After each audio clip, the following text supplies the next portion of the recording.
Hi guys, welcome back to my channel. It's your tita,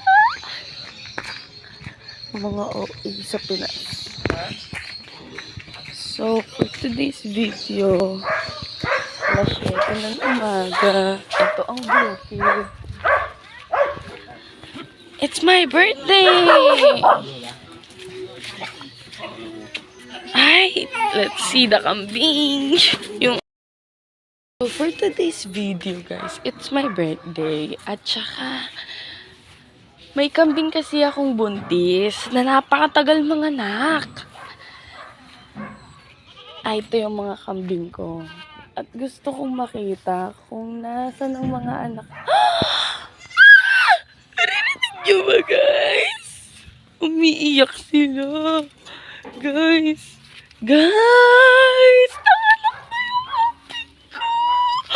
Hala, tatlo. Ayan. Happy nga man ako yan. Tatlo sila. Sabi ko sa'yo, tatlo eh.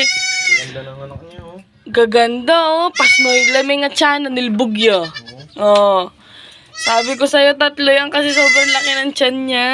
Malalakas lang. Ano, babae lahat? Kamukha niya yung isa oh. Ang gaganda naman nila.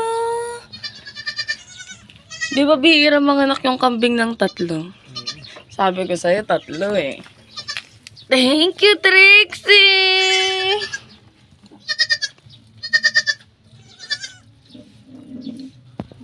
Ang dami. Sosyal. Buhay pa lahat, di ba? Lalaki ah. Kakapanganak niya lang, ang lalaki na nila. Kaya siguro ang tagal no? Ang tagal sa tiyan niya. Ito ang buhay bukid.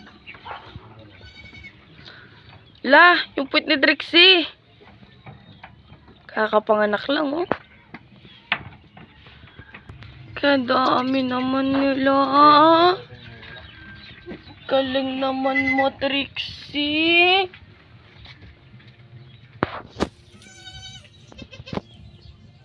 Galing, ah.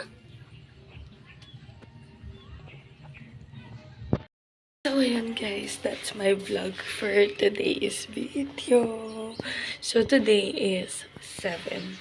And it's my 21st birthday. At ang bihira lang sa kambing ang mga anak ng tatlo. Kaya ang expectations namin sa laki ng tiyan talaga niya is 2 or 3. Tsaka ang tagal namin siyang inantay. Parang 1 linggo kaming nag-aantay doon na mga anak siya. Tapos biglang mga anak pala siya sa birthday ko. I'm so happy. And anyways, yun lang. Bye guys. Maghilamos muna ako tsaka mag-toothbrush.